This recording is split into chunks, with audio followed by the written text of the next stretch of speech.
سورۃ التوبہ آیت نمبر 63۔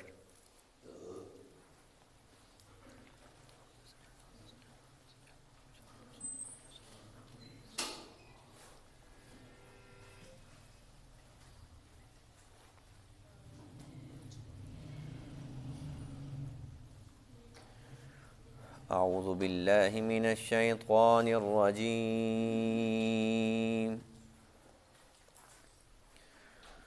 بسم اللہ الرحمن الرحیم۔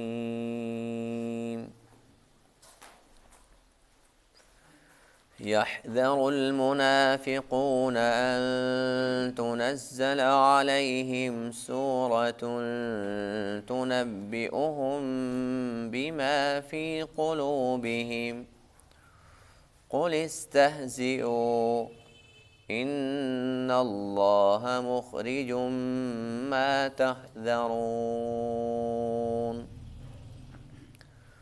وَلَئِن سَأَلْتَهُمْ لَيَقُولُنَّ إِنَّمَا كُنَّا نَخُوضُ وَنَلْعَبُ قُلْ أَبِاللَّهِ وَآيَاتِهِ وَرَسُولِهِ كُنتُمْ تَسْتَهْزِئُونَ لا تعتذروا قد كفرتم بعد إيمانكم إن نعف عن طائفة منكم نعذب طائفة بأنهم كانوا مجرمين صدق الله العظيم۔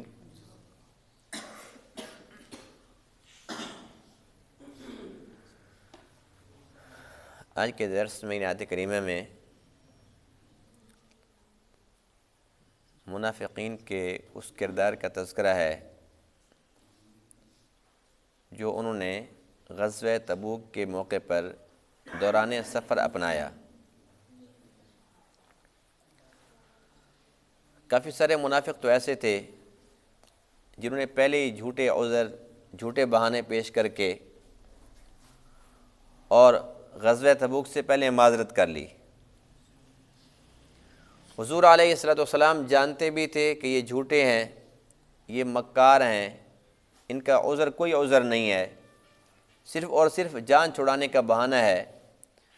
اس کے باوجود حضور علیہ السلام نے ان کے جھوٹے عذروں کو بھی قبول فرمایا اور انہیں رخصت عطا فرما دی۔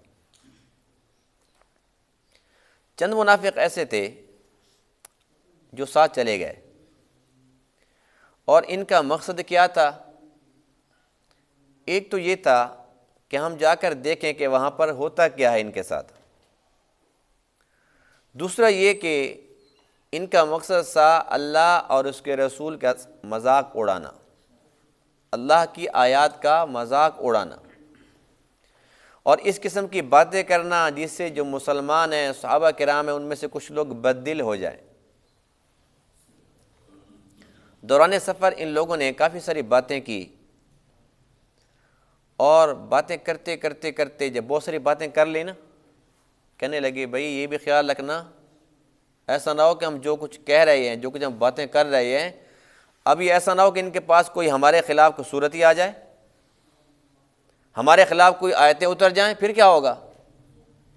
یعنی کہ اندر ان کے چونکہ چور تھا، ان کو اندر سے ڈر بھی تھا، یقین تو ان کو نہیں تھا منافق جو تھے، لیکن انہیں چونکہ یہ تذبذب کا شکار تھے کہ پتہ نہیں یہ سچے بھی ہیں یا نہیں ہیں، پتہ نہیں ہم سچے ہیں جھوٹے ہیں، انہیں یقین نہیں تھا۔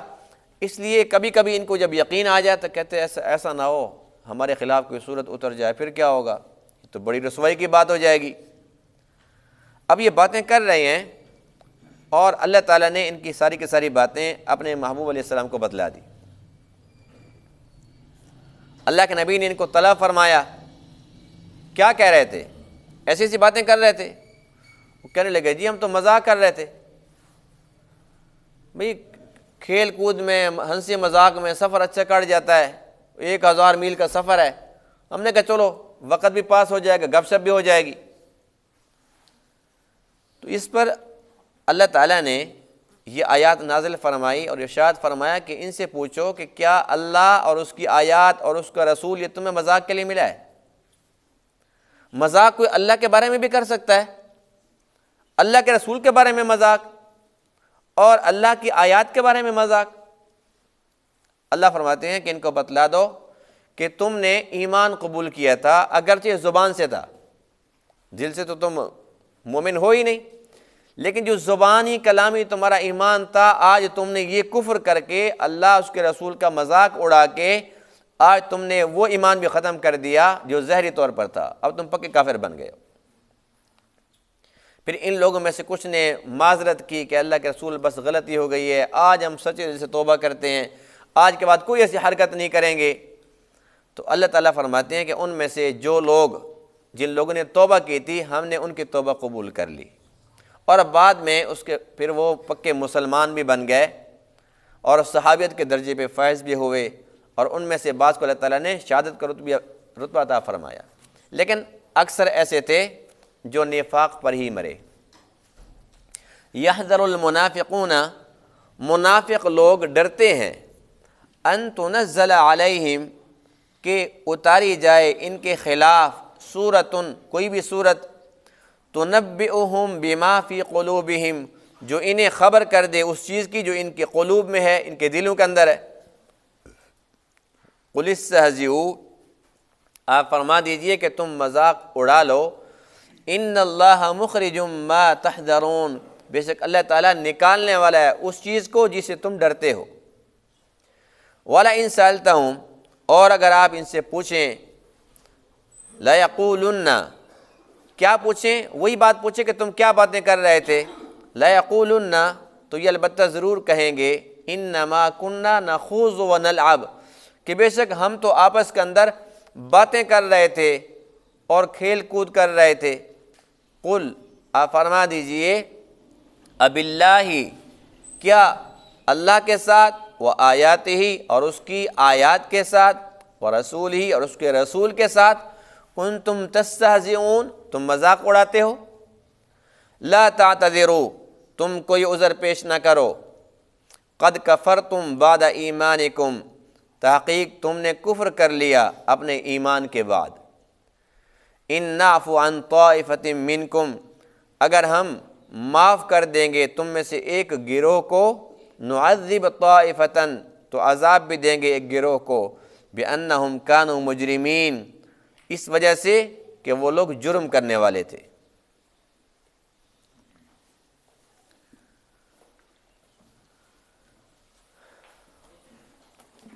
غزوہ تبوک کے موقع پر جو منافق لوگ ساتھ گئے تھے، یہ آپس کے اندر باتیں کرتے تھے، انہیں پتہ تھا نا کہ ہم سارے آپس میں ایک جیسے ہیں۔ جو کامل الایمان تھے، جو صحابہ کرام تھے، ان کے ساتھ تو ایسی باتیں نہیں کر سکتے تھے۔ تو آپس کے اندر چونکہ یہ ایک محفل کے بندے تھے، نفاق کے اندر یہ سب کے سب لوگ مشترک تھے، تو آپس کے اندر باتیں کر رہے ہیں۔ وہ باتیں کیا تھی؟ جس بات کا ان کو ڈر تھا وہ ڈر ان کے سامنے آ گیا۔ یہی کہہ رہے تھے نا، یحذر المنافقون ان تنزل علیہم سورۃ تنبئہم بما فی قلوبہم، منافق اس بات سے ڈر رہے تھے کہ کوئی ان کے خلاف صورت ہی نہ اتر جائے۔ صورت تو اتر گئی۔ اب آج کے درس میں ہم جو آیات پڑھ رہے ہیں، ان کے اندر کی خباثت کو ان آیات سے ظاہر نہیں کیا گیا، اسی بات کا ان کو ڈر تھا۔ اور یہ بھی کہنے لگے، ایک منافق کہنے لگا کہ اگر خدا نخواستہ ہمارے خلاف کوئی صورت، کوئی آیت آ جاتی ہے، اس سے بہتر ہے کہ ہمیں کوڑے برسا دیے ہمارے اوپر نا، وہ ٹھیک ہے، ہمیں کوڑے مار دیں وہ ٹھیک ہے، تھوڑی دیر مار کھا لیں گے نا، لیکن اگر کوئی صورت آ گئی تو بڑی رسوائی کی بات ہوگی، قیامت تک ہمارے بارے میں وہ صورت بتلاتی رہے گی کہ کتنے بڑے منافق تھے، ان کے اندر کتنی خباثت تھی۔ کہنے لگے تو بہت بڑی رسوائی کی بات ہو جائے گی۔ اس میں کیا شک و شبہ ہے کہ یہ منافق تھے، اللہ نے ان کو دنیا کے اندر بھی رسوا فرمایا، اور آخرت کی ذلت اور رسوائی ابھی وہ باقی ہے، وہ بھی ان کو بہر صورت مل کر رہے گی۔ تو یہ لوگ جو باتیں کر رہے تھے ان میں سے ایک بات یہ تھی، کہنے لگے کہ بھائی ان کا دماغ دیکھو، یہ رومیوں کے ساتھ لڑنے جا رہے ہیں، انہوں نے سمجھ رکھے سارے عرب ہوں گے، مکہ فتح تو کیا کر لیا، بھائی یہ تو زیادہ ہی جو ہے نا سر کو چڑھ دوڑے، اب یہ رومیوں کو فتح کرنے جا رہے ہیں، بڑی مار کھائیں گے وہاں پر۔ اور پھر ایک کہنے لگا کہ بھائی وہاں پر بھی پٹیں گے، ان کو واپس آنے دو، اگر بچ کے آ گئے نا پھر ہمارے ہاتھوں سے پٹیں گے، چھوڑنا ہم نے بھی کوئی نہیں ان کو، ابھی وہاں سے ایک دفعہ پٹ لیں۔ یہ باتیں کر رہے ہیں۔ ایک منافق بولا، کہنے لگا کہ بھائی بات یہ ہے، یہ جو قرآن نہیں پڑھتے، ایک تو یہ پیٹو ہیں، دوسرا بزدل ہیں، نعوذ باللہ من ذالک، یہ باتیں کر رہے ہیں۔ اور حیران کن بات یہ ہے کہ جب یہ لوگ باتیں کر رہے تھے نا، آپس کے اندر باتیں کر رہے ہیں، حضور علیہ الصلوۃ والسلام اونٹنی کے اوپر سوار ہیں، حضرت عمار رضی اللہ تعالیٰ عنہ کو بھیجا، چونکہ اللہ نے سب کچھ بتلا دیا تھا، حضرت عمار کو بھیجا کہ تم جاؤ اور جا کر فلاں فلاں سے ملو اور ان سے پوچھو کہ تم آپس کے اندر کیا باتیں کر رہے ہو۔ فرمایا کہ اگر یہ لوگ انکار کریں تو پھر تم بتلانا کہ تم نے یوں یوں کہا ہے، تم نے یہ باتیں کی، ان کو بتلا دینا۔ عمار رضی اللہ عنہ ان کے پاس گئے، کیا باتیں کر رہے ہو؟ کچھ بھی نہیں، ہم نے کیا بات کرنی ہے، ایسے آپس کے اندر حال حوال۔ فرمایا کہ نہیں، مجھے اللہ کے رسول نے بھیجا ہے، تم نے یوں یوں کہا ہے، اور تم نے یہ بھی کہا ہے کہ ان کے کپڑے دیکھو، ان کے پاس تو کھانے کو کچھ نہیں ہے، روم فتح کرنے چلے ہیں، ایسی باتیں بھی کی ہیں تم نے۔ جب ساری باتیں سنی نا تو دو منافق ایسے تھے، ایک کا نام تھا ودیعہ بن حارث، دوسرے کا نام تھا فحشی بن حمیر۔ یہ دونوں منافق اللہ کے نبی کی خدمت میں آ گئے، کہنے لگے جی ہم نے تو مذاق کیا تھا، ہمیں کیا پتہ تھا کہ یہ ساری کی ساری باتیں آپ تک پہنچ جائیں گی، ہم تو مذاق کر رہے تھے۔ تو اس پر اللہ تعالیٰ کا قرآن کہتا ہے قُلْ أَبِاللَّهِ وَآيَاتِهِ وَرَسُولِهِ كُنْتُمْ تَسْتَهْزِئُونَ، کیا مذاق کے لیے تمہیں اللہ ملا ہے، اللہ کی آیات ملی ہیں، اللہ کا رسول تمہارے ہاتھ آ گئی ہے۔ مذاق ہوتا ہے تو آپس کے اندر کسی دنیا کی چیز پہ کرتے، تم نے اللہ پہ اس کے رسول پر تم نے مذاق شروع کر دیا، اور اللہ کا مذاق اڑانا، اللہ کی آیات کا مذاق اڑانا اور اللہ کے رسول کا مذاق اڑانا تو کھلم کھلا کفر ہے۔ اس پر جو ایک منافق تھا جس کا نام تھا فحشی بن حمیر، یہ کہنے لگا اللہ کے رسول بات یہ ہے کہ ہم سے غلطی ہو گئی۔ پہلے تو عذر پیش کیا نا کہ نہیں نہیں جب مذاق کر رہے تھے، تو یہ منافق کہنے لگا بات سچ یہ ہے کہ ہم سے غلطی ہوئی ہے اور بڑی غلطی میری ہے، لیکن اب میں سچے دل سے توبہ کرتا ہوں۔ کہنے لگا اللہ کے رسول آپ نے میرا نام نہیں دیکھا، میرے باپ کا نام نہیں دیکھا، جب میرا نام میرے باپ کا نام آپ کے سامنے ہے تو ایسی حرکتیں تو ہم نے کرنی ہیں۔ جو اس کا نام تھا نا، اس کا نام تھا فحشی، جس کو یوں کہہ سکتے ہیں کہ جس کا معنی تھا بے حیا، اس کا جو نام تھا اس کا معنی تھا بے حیا، اور اس کا باپ کا نام تھا حمیر۔ حمیر پتہ کس کو کہتے ہیں؟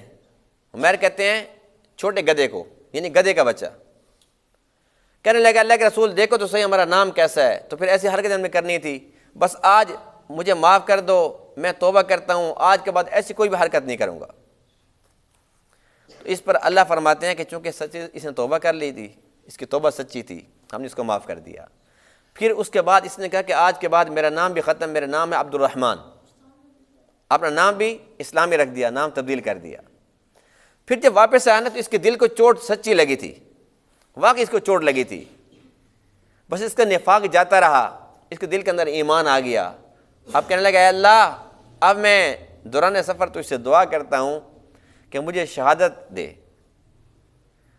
اور شہادت بھی عجیب مانگی، کہتا ہے کہ میں شہید بھی ہوں، شہادت ایسی دے کہ میرا نہ مجھے غسل دیا جائے، نہ میرا کفن ہو، نہ دفن ہو، بس تو اپنے حوالے، سارا کچھ اپنے حوالے رکھ، مجھے کسی کے حوالے بھی نہ کر۔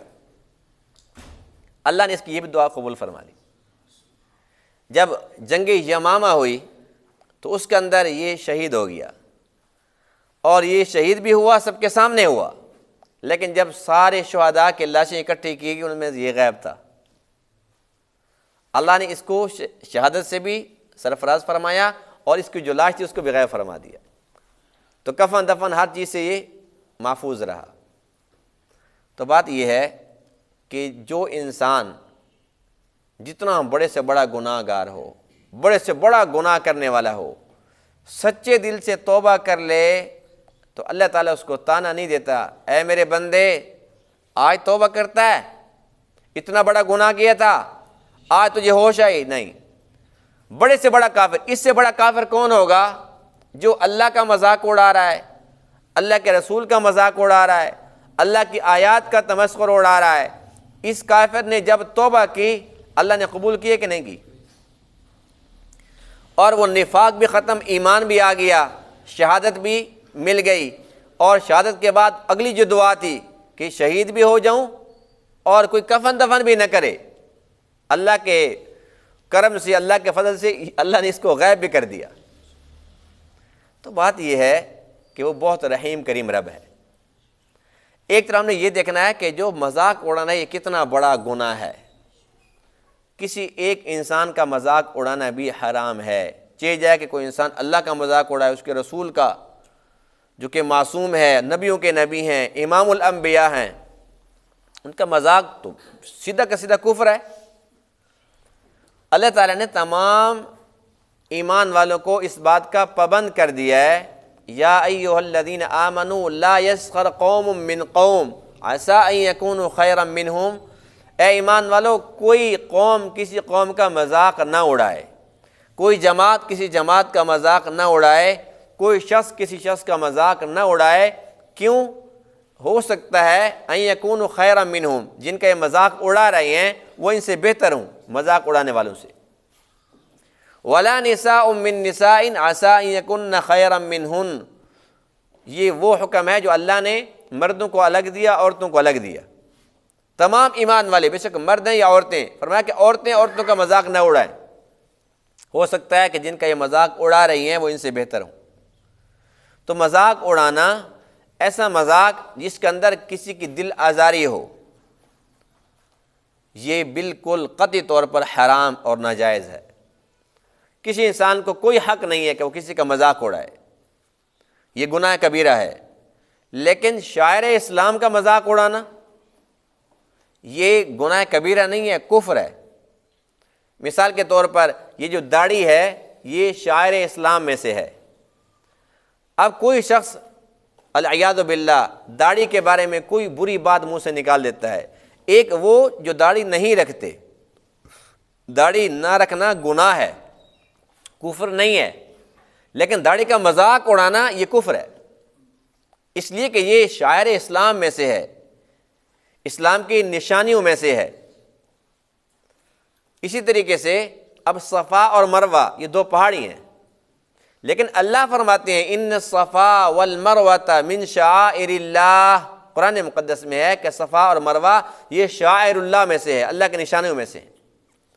جب یہ اللہ کی نشانیوں میں سے ہیں، کوئی ان پہاڑوں کے بارے میں کہتا ہے کہ یہ ہیں کیا؟ پہاڑی تو ہیں عام پہاڑوں جیسے، نعوذ باللہ، تو اس نے کفر کر دیا۔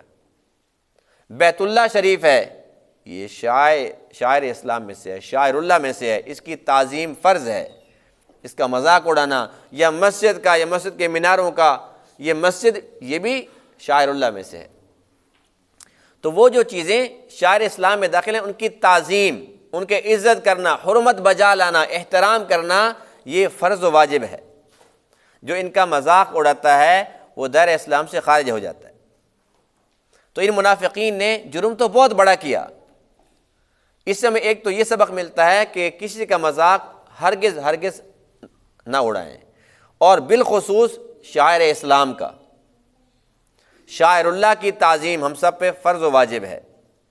اور دوسرا یہ کہ اتنا بڑا گناہ، اتنا بڑا کفر کے بعد بھی اگر کوئی شخص توبہ کرتا ہے اللہ اس کی توبہ کو رد نہیں کرتا۔ کائنات میں بہت بڑے بڑے مجرم آئے، بڑے بڑے مجرم آئے، لیکن کسی مجرم کے بارے میں اللہ نے یہ نہیں فرمایا کہ یہ چونکہ بہت بڑا مجرم ہے اس کی خطائیں معاف نہیں کرتا، اس کی توبہ قبول نہیں کرتا۔ ہر ایک کے لیے توبہ کے دروازے کھلے ہیں، یہاں تک کہ شیطان کے لیے بھی کھلے ہیں۔ شیطان سے بڑا مجرم کو ہو سکتا ہے جس نے براہ راست اللہ کا حکم توڑا اور اللہ کی نافرمانی کی، اور اس کے بعد اس نے قسم کھائی کہ میں نے صرف خود نہیں بلکہ آدم کی اولاد میں سے تمام کو گمراہ کروں گا، تمام سے میں گمراہیاں کراؤں گا، نافرمانیاں کراؤں گا، قسم اٹھائی اس نے۔ ہاں جو اس سے بچ گیا سو بچ گیا، کوشش اس نے سب پہ کرنی ہے۔ اس شیطان کے لیے بھی اللہ نے توبہ کے دروازے بند نہیں کیے۔ یہ الگ بات ہے کہ یہ آتا نہیں ہے۔ ایک مرتبہ یہ موسیٰ علیہ السلام کے پاس آیا، اے موسیٰ تو کلیم اللہ ہے، اللہ سے ہم کلام ہونے کا شرف تجھے حاصل ہے، اللہ سے روز باتیں کرتے ہیں، کوئی میرے بارے میں بات کر دے۔ موسیٰ علیہ السلام نے فرمایا کیا بات کرنی ہے؟ کہنے لگا اللہ سے بات کر کہ شیطان توبہ کرنا چاہتا ہے، اس کی بھی توبہ قبول کر لو۔ موسیٰ علیہ السلام نے بات کی، اللہ فرماتے ہیں ہم نے کبھی اس کا انکار کیے؟ آ جائے۔ موسیٰ علیہ السلام نے فرمایا کہ اس کی توبہ کیسے قبول ہوگی؟ اللہ فرماتے ہیں کہ بات تو وہی ہے سجدے والی، وہ جو سجدے کی بات کی تھی آدم کو سجدہ کر، وہی بات مان لے تو بس توبہ قبول ہے۔ موسیٰ علیہ السلام عرض کرتے ہیں اللہ تو بڑی آسان سی بات ہے، آج جا کے بات کرتا ہوں۔ شیطان ملا، کہتا ہاں سناؤ کہ بات ہوئی؟ فرمایا بالکل بات ہوئی۔ کیا فیصلہ ہوا؟ موسیٰ علیہ السلام فرمانے لگے کہ تیری توبہ قبول ہے۔ اللہ فرماتے ہیں کہ بس کوئی بات نہیں، جو اس نے غلطیاں کی ہیں سب ہم معاف کرتے ہیں، وہی جو بات کی سجدے کی تھی نا وہ سجدہ کر دے۔ کہنے لگا آدم تو ہے نہیں، اب کس کو سجدہ کروں؟ آدم تو نہیں ہے۔ اللہ فرماتے ہیں کہ آدم اب بھی ہے، قبر میں ہے نا، آدم تو ہے، جا کے سجدہ کر۔ کہتا اچھا زندہ تھا تب نہیں کیا، مرے ہو کو کروں؟ میری اور توہین، میری ناک کٹوانی ہے؟ کہتے بھائی یوں ہی ٹھیک ہوں، کرنا ہوتا تو اس ٹائم کرتا نا، یہ تو اور ذلت ہے میرے لیے۔ تو بات یہ ہے کہ دیکھو اللہ کی طرف سے انکار نہیں ہے، جب شیطان کے لیے نہیں ہے، انسان تو اشرف المخلوقات ہے، اس کے لیے کیسے انکار ہو سکتا ہے؟ جس شخص نے حضور علیہ الصلوۃ والسلام کے اس چچا کو قتل کیا، جس کے بارے میں اللہ کے نبی فرماتے ہیں کہ میں نے خود دیکھا ہے، اللہ کے عرش پہ لکھا ہوا تھا کہ یہ اللہ اس کے رسول کا شعر ہے، اور اللہ کے نبی فرماتے ہیں کہ یہ سید الشہداء ہے، میرا پیارا چچا حمزہ سید الشہداء، تمام شہداء کا سردار۔ کتنا بڑا رتبہ ہے۔ اس کو قتل کس نے کیا، شہید کس نے کیا؟ وحشی بن حرب، اللہ کا پیارا، اللہ کے نبی کا پیارا اور سید الشہداء، ان کا قاتل جب آیا ہے کہ جی میں اسلام قبول کرتا ہوں، کیا میرا یہ گناہ معاف ہو جائے گا؟ تو اللہ کے نبی نے کیا فرمایا کہ وہ اللہ نے توبہ کے دروازے کب بند کیے؟ آ جاؤ، توبہ قبول ہوئی ہے کہ نہیں ہوئی؟ آج اس کے نام کے ساتھ کہتے ہیں نا وحشی بن حرب رضی اللہ تعالیٰ عنہ صحابہ رسول بن گیا۔ تو جب اتنے بڑے بڑے گناہ گار، اتنے بڑے بڑے جرم کرنے والے جب اللہ کے پاس آئے ہیں تو اللہ نے ان کی توبہ قبول کر لی ہے۔ اس بات کے اندر ہمارے لیے سبق یہ ہے کہ ہم اپنے گناہوں کو نہ دیکھیں، اللہ کی عطا کو دیکھیں، اپنے گناہوں کو نہ دیکھیں، اللہ کے کرم کو دیکھیں، اس کے فضل کو دیکھیں۔ اگر وہ پکڑنے پہ آ جائے کوئی انسان بچ سکتا ہے؟ صبح سے شام تک ہر روز بلا ناغہ ہم کتنے گناہ کرتے ہیں، ہم ان کو گن نہیں سکتے۔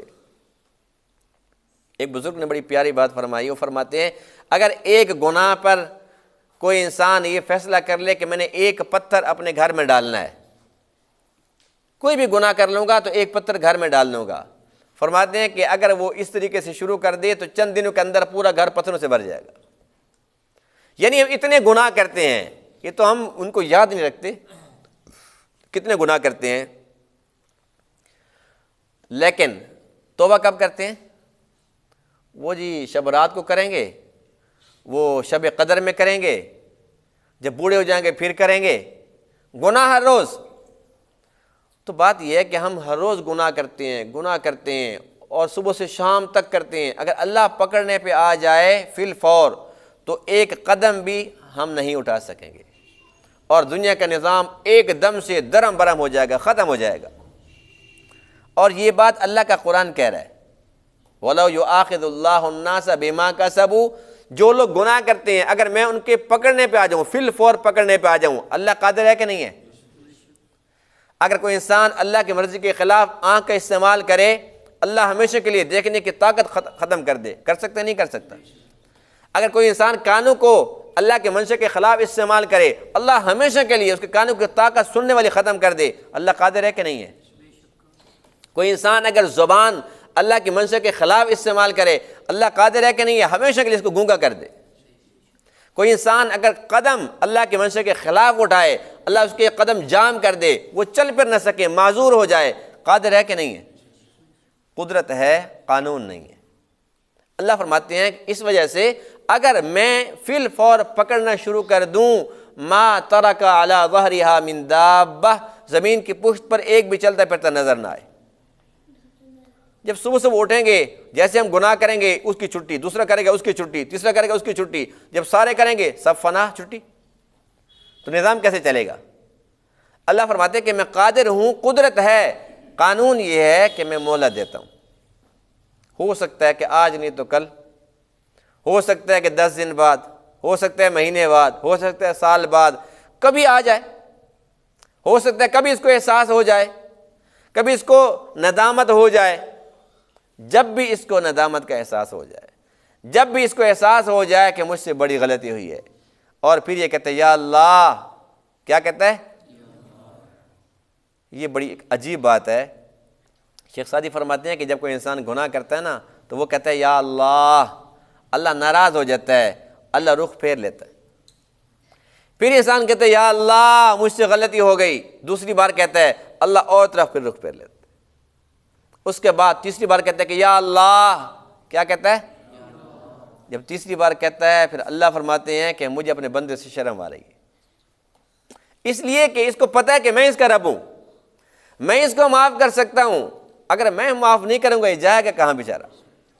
شیخ سعدی فرماتے ہیں اے انسان دیکھ تو سے اللہ کی رحمت کو، گناہ تو نے کیے، شرم رب کو آ گئی ہے۔ لیکن ہم کتنے بے شرم، ہمیں شرم نہیں آتی۔ اس لیے ہمیں چاہیے کہ ہم منافقین کے اس کردار کو سامنے رکھیں، ان کے جرائم کو سامنے رکھیں، اس کے بعد یہ دیکھیں کہ جب ان لوگوں نے توبہ کر لی، اللہ نے ان کی توبہ بھی رد نہیں کی، تو ہم کس بات کے انتظار میں ہیں؟ ہم کیا دیکھنا چاہتے ہیں؟ ابھی کب توبہ کریں گے؟ تو ہمیں چاہیے کہ ہم ایک تو فی الفور توبہ کریں، اور اپنی زندگی کا ایک نصب العین بنا لیں کہ ہم ہر روز صبح و شام توبہ کریں گے۔ دن میں صبح و شام 2 مرتبہ توبہ کرنی چاہیے، لیکن 2 مرتبہ اگر انسان نہیں کرتا تو ایک دفعہ تو ضرور کرے رات کے ٹائم، صبح سے شام تک جتنے بھی گناہ کیے رات کو توبہ کر لے۔ اگر انسان ہر روز توبہ کے ساتھ رہے گا، ہر روز توبہ کرے گا، ہر روز توبہ کرے گا، جب بھی اللہ کا بلاوا آئے گا یہ توبہ کے ساتھ ہوگا۔ توبہ کے ساتھ ہوگا تو اگلی ساری کی ساری منزلیں آسان ہو جائیں گی۔ اس لیے آج سے ہم سب انشاءاللہ عزم کرتے ہیں کہ ہر روز توبہ کریں گے، تجدید توبہ کرتے رہیں گے، یہاں تک کہ جب ہم اللہ کے پاس جائیں تو ہم توبہ کے ساتھ جائیں۔ اللہ تعالیٰ نے تمام باتوں کو سمجھنے عمل کرنے کی توفیق عطا فرمائے۔ وآخر دعوانا الحمد للہ رب العالمین۔